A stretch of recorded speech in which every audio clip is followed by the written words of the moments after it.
Hello and welcome back to the UPSC Club. Today we will study South America, and in this we are going to study about vegetations, river and grasslands of South America. Earlier मैंने part 1 में आपको south America के political features explain किए थे, जिसमें मैंने आपको countries, उनकी कैपिटल्स और कुछ इम्पोर्टेंट प्लेसेस वहाँ के बताए थे। तो अब हमें चूँकि ये समझ में आ चुका है कि कंट्रीज़ कौन सी कहाँ पे है, तो हम एक काम करेंगे कि अब हम फिज़िकल फीचर्स भी देखना स्टार्ट करेंगे, जिसमें हम वेजिटेशन देखेंगे सबसे पहले। तो हमें एक वेजिटेशन मिलती है यहाँ पे बहुत इम्पोर्टेंट, जिसे हम कहते हैं क्या, सेल्वास। ठीक है, आई एम श्योर सब ने सुना होगा। अमेज़न बेसिन में ये आपके लाई करते हैं। ठीक है, और ये आपकी हम इन्हें इक्वेटोरियल ट्रॉपिकल रेन फॉरेस्ट भी कहते हैं।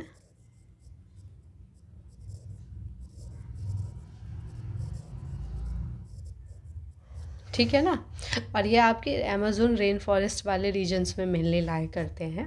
और ठीक है, अगर हम ये देखें कि कौन कौन से रीजन में ये स्प्रेड हुए हुए हैं, तो ब्राज़ील जो है वो ब्राज़ील इसमें लार्जेस्ट शेयर होता है। ठीक है, ब्राज़ील में सबसे ज़्यादा फैले हुए हैं ये। और फिर उसके बाद अगर मैं बात करूँ तो कहीं ना कहीं आपका पेरू।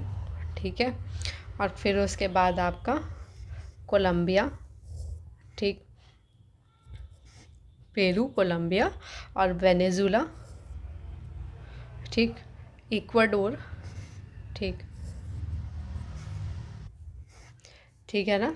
तो जो आपका इक्वाडोर और आपका आप नेक्स्ट बोलीविया। इक्वाडोर और बोलीविया यहाँ पे भी ये आपका फैला हुआ है। ठीक, तो अब अगर मैं बात करूँ इसके क्लाइमेट की, तो ये इक्वेटोरियल क्लाइमेट है। तो अब अच्छी खासी रेनफॉल भी है, अराउंड 2000 से लेके 3000 मिलीमीटर तक की एनुअल रेनफॉल यहाँ हमें देखने को मिल जाती है। अब टेम्परेचर भी यहाँ पे इस वजह से थोड़ा अच्छा ही रहता है, 25 से लेके 28 डिग्री सेल्सियस तक टेम्परेचर रहता है। मोस्टली आपका यहाँ पे ड्राई सीज़न नहीं होता है। ठीक है, अब बात करते हैं यहाँ पे फॉरेस्ट की। तो एवरग्रीन फॉरेस्ट आपको यहाँ पे देखने के लिए मिलता है, जिसमें आपका कैनोपी वगैरह भी आपको देखने को मिल जाती है। महागोनी, इबोनी, रबड़, इसके प्लांट्स बहुत ज़्यादा देखने को मिलते हैं। बेसिकली पेड़ होते हैं, ठीक है, जो ये एवरग्रीन फॉरेस्ट में मिलते हैं। Extremely rich flora and fauna है। और इस ठीक है ना, और इसी वजह से इन वाले रीजन्स को हम लंग्स ऑफ द अर्थ के नाम से भी जानते हैं। अमेज़न फॉरेस्ट में है इसीलिए। कुछ ट्राइब्स वगैरह यहाँ पे रहती भी हैं। और मेजर रिवर जो यहाँ पे फ्लो करती है वो है अमेज़न रिवर।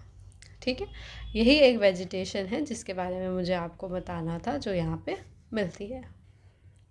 नाउ नेक्स्ट अब हम रिवर्स को देखेंगे। ठीक है, मैं यहाँ पे आपको ये भी बताऊँगी कि रिवर कौन सी कहाँ से ओरिजिनेट हो रही है और उसकी कौन सी इम्पोर्टेंट ट्रिब्यूटरी है।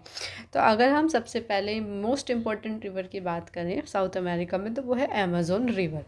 ठीक है, हमने बचपन से पढ़ा है ये वर्ल्ड की लार्जेस्ट रिवर है। लार्जेस्ट क्यों? वॉल्यूम वाइज, है ना, सबसे ज़्यादा पानी होल्ड करके रखती है। और सेकेंड लॉन्गेस्ट रिवर भी है ये। तो अब हमें इसके बारे में थोड़ा डिटेल में जानना है। तो सबसे पहले अगर मैं आपको बताऊं कि इसका ओरिजिन पॉइंट क्या है, तो ये आप कंट्री देख पा रहे होंगे, पेरू में इसका, ठीक है, ओरिजिन पॉइंट है। और पेरू में भी कहाँ पे है? तो पेरू में एंडीज़ माउंटेन में ना एक माउंटेन रेंज लाकर, माउंटेन रेंज है आपकी पूरी एंडीज़, उसी में एक माउंटेन है आपका, ठीक है, नेवादो मिशमी करके। तो उस जगह से ये फाइनली ओरिजिनेट होती है। और फिर उसके बाद वहाँ से बेसिकली लेक निकलती है आपकी, लेक मोंटेरो। ठीक है, लेक मोंटेरो ये टच करती हुई आपकी कोलंबिया को जाती है। ये कौन सी लेक है जिसकी मैं बात कर रही हूँ अभी? जैसे लेक नहीं है, ये रिवर है। ठीक है, ये है आपकी रिवर मोंटेरो। ठीक है। रिवर मोंटेरो ये जो निकलती है फिर ये हल्का सा कोलंबिया को टच करती है और कोलंबिया को टच करते हुए चली जाती है आपकी ब्राज़ील में, और यहीं से ये अमेज़न रिवर बननी शुरू हो जाती है, ठीक। और बनते बनते बनते बनते ये आपका मकापा के पास अपना माउथ बना लेती है। तो ये है हमारी रिवर, कौन सी, अमेज़न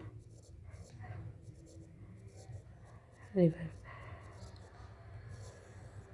अब अमेज़न रिवर जो है हमने पहले भी आपको बताया कि ये आपकी लार्जेस्ट रिवर है, ठीक। और ये आपकी सेकंड आपकी लॉन्गेस्ट रिवर है ये। साथ ही साथ अगर मैं बात करूँ इसकी तो 3 कंट्रीज़ में ये होके निकलती है, पेरू, कोलंबिया और ब्राज़ील, ठीक है। पूछ सकते हैं ना एग्ज़ाम में कि रिवर अमेज़न कवर्स 3 कंट्रीज़, तो हमें पता होनी चाहिए भाई ये बात कहने के लिए। फिर उसके बाद बात करें तो ये आपकी जो अमेज़न रिवर है, ठीक है ना, ये इसकी एक बहुत इम्पॉर्टेंट ट्रिब्यूटरी है, वो है रिवर मदीरा, ठीक। रिवर मदीरा जो है बेसिकली 2 रिवर्स से मिलके बनती है, लेकिन हमें उन दोनों रिवर्स के बारे में इतना डिटेल में नहीं जानना है। सिर्फ आप ये जान लो कि ये रिवर मदीरा है, ठीक है। ये आपकी क्यों मैं पढ़ा रही हूँ, तो रिवर मदीरा जो है आपकी ये लार्जेस्ट ट्रिब्यूटरी है अमेज़न रिवर की,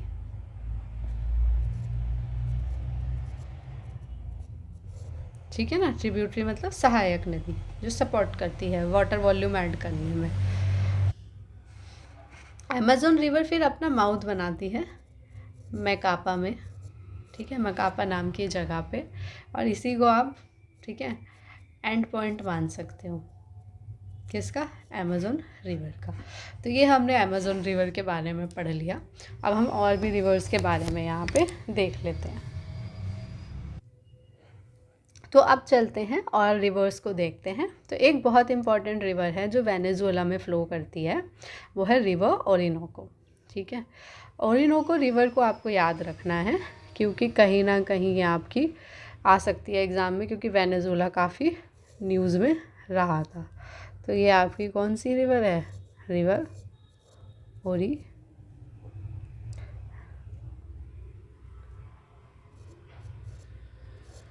ठीक है, रिवर ओरिनोको। अब यहाँ पे ना आपका एंजल वाटरफॉल लाया करता है। एंजल वाटरफॉल की क्या खास बात है, एंजल वाटरफॉल जो है वो आपका वर्ल्ड का टॉलेस्ट वाटरफॉल है, ठीक है, ये यहीं पे है। तो अगर कोई पूछे रिवर ओरिनोको तो यू कैन ईज़िली से वेनेजुएला में, ठीक है। ये बेसिकली थोड़ा सा आपका गुआना के ऊपर जा रहा है, ये मैप की वजह से हो रहा है, अदरवाइज ये गुआना में नहीं जाता है, so don't mark it in that. अब जो नेक्स्ट रिवर हम करने वाले हैं वो कोलंबिया में करने वाले हैं, वो है आपकी रिवर मगदलेना, ठीक है। रिवर मगदलेना जो है आपकी, ठीक, ये कोलंबिया में फ़्लो करती है,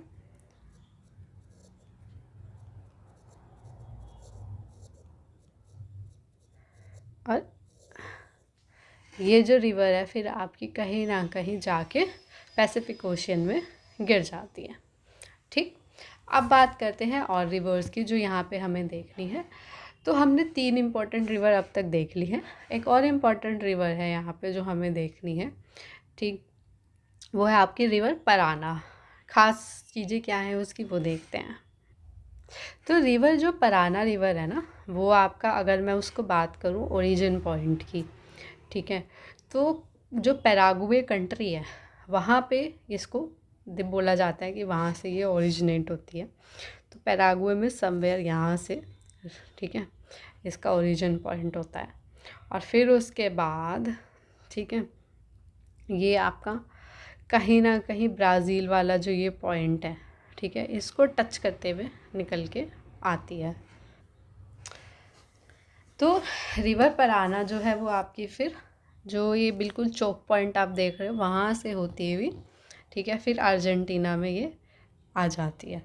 और अर्जेंटीना में आपकी रियो डी ला प्लाटा, ठीक है, ठीक, रियो डी ला प्लाटा में ये जगह है, यहाँ पे इस जगह से कहीं ना कहीं ये, ठीक है, अपना माउथ क्रिएट कर लेती है। तो आप इसका फ्लो देख पा रहे होंगे, ठीक।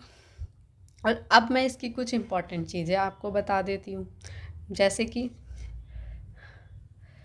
तो ये आपकी हो गई रिवर पराना। तो ये आपकी कितनी कंट्रीज़ को कवर करती है अगर कोई पूछ ले तो?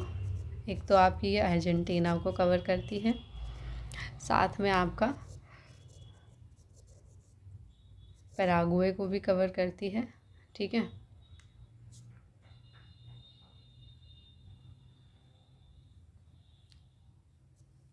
और फिर उसके बाद आपका ब्राज़ील को भी ये टच करती है। तो इसीलिए तीनों कंट्रीज़ में यहाँ पे फ़्लो करते हुए दिखाई देती है। फिर उसके बाद आपका ये इतायपुर डैम बनता है, ठीक है। बिल्कुल अगर मैं बात करूँ तो यहाँ पे एक पॉइंट है, ठीक है, इसी पॉइंट पे आपका इतायपुर डैम है। प्रीवियस ईयर क्वेश्चन पे भी आ चुका है इतायपुर डैम, काफ़ी इम्पोर्टेंट डैम है ये उनकी कंट्री के लिए, और कहते हैं कि ये आपका लॉन्गेस्ट डैम है, longest dam of south America, ठीक है ना। इस वजह से भी हमें पढ़ना है। और माउथ की अगर मैं बात करूं तो माउथ आपका ये बनाती है रियो डी ला प्लाटा में, ठीक है। तो ये आपका हो गया रिवर पराना। बस यही कुछ रिवर्स थी, ठीक है, जो हमें देखनी थी, क्योंकि इससे ज़्यादा हमारे लिए काम की नहीं है एग्ज़ाम पॉइंट ऑफ व्यू से, क्योंकि हम स्टडी कर रहे हैं, है ना। और आपका ये कुछ इम्पॉर्टेंट रिवर है, इनको आप याद रखना, इनका फ़्लो याद रखना। अब चलते हैं हम हमारे ग्रासलैंड्स की तरफ कि कौन कौन से ग्रासलैंड हैं जो हमें यहाँ पे मिलते हैं। तो अब हम ग्रासलैंड्स देख लेते हैं कि कौन कौन से आपके ग्रासलैंड्स हैं जो हमें साउथ अमेरिका में मिलते हैं। तो पहला जो ग्रासलैंड हमें यहाँ पे देखना है वो है आपका, ठीक है, लालूज, ठीक है, ठीक, ये वेनेजुला का है, ठीक है ना, कोलंबिया में मार्क हो गया है। ओरिनोको रिवर है, ठीक, वहाँ पे उसके पास ही आपको देखने के लिए मिल जाएगा। क्या है ये? लालानोज, ठीक, ओरिनोको रिवर के पास है। और अगर हम बात करें कि ट्रॉपिकल ग्रासलैंड है या टेम्परेट, तो ये ट्रॉपिकल ग्रासलैंड है, ओरिनोको रिवर के पास है, नियर ओरिनोको रिवर। अब अगर हम बात करें कि टेम्परेट और ट्रॉपिकल ग्रासलैंड्स में क्या अंतर होता है, तो मैंने हरियाणा पीसीएस के क्वेश्चन कराते वक्त वैसे तो ये एक्सप्लेन किया है, but let me explain here also कि क्या है। तो जो आपका ट्रॉपिकल ग्रासलैंड होता है, ठीक है, इसकी जो ग्रास होती है वो थोड़ी येलो कलर की होती है, ठीक है, और ड्राई नेचर की होती है, सूखी सूखी घास होती है। बीच में आपको थोड़े थोड़े लॉन्ग ट्रीज़ भी देखने को मिल जाएंगे, ठीक। और आपको जो लायन है, जो स्पेशली तेज़ रन करते हैं, जैसे, ठीक है, जैसे लायन हो गया, डियर हो गया, वो आपको यहीं पे देखने को मिलते हैं, ठीक।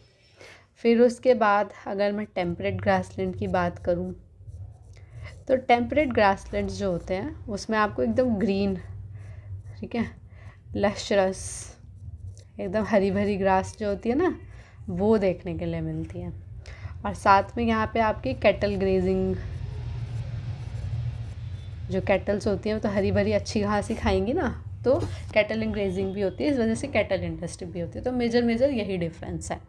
अब मैं बात करती हूँ आगे के ग्रास, तो आगे के मैं ग्रासलैंड्स अगर मैं देखती हूँ, ठीक है, तो उसके लिए मुझे ब्राज़ील आना पड़ेगा। तो ब्राज़ील में बेसिकली आपके 3 ग्रासलैंड्स हमको देखने के लिए मिल जाते हैं, वो हैं आपके कैंपस, कटिंगा और सेराडोस। तीनों लाइन से ही होते मिलते हैं देखने को। यहाँ कैंपोस है, कटिंगा है, ये आपका सेराडोस है, ये है आपका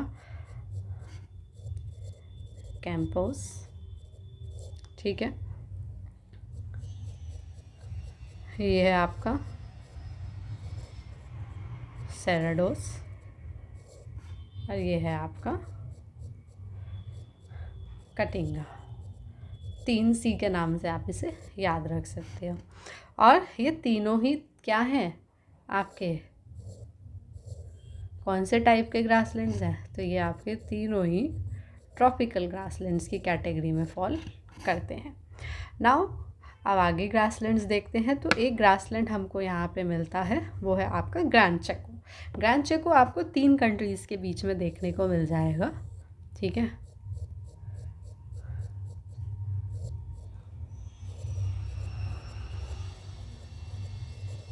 ग्रैंड चेको ग्रासलैंड जो है आपका, ये आपका कवर करता है कहीं ना कहीं आपका पैराग्वे को, फिर आपका अर्जेंटीना को और आपका ब्राज़ील को। ये 3 कंट्रीज़ में आपको दिख जाएगा, 3 कंट्रीज़ में स्प्रेड हुआ हुआ है। और इसको हम ट्रॉपिकल प्लस टेम्परेट दोनों ही कैटेगरीज़ में काउंट करते हैं, क्योंकि दोनों ही ग्रासेस यहाँ पे देखने के लिए मिल जाती हैं। नाउ अब हम लास्ट ग्रासलैंड जो यहाँ पे देखने वाले हैं वो हमारा अर्जेंटीना में है, और वो है आपका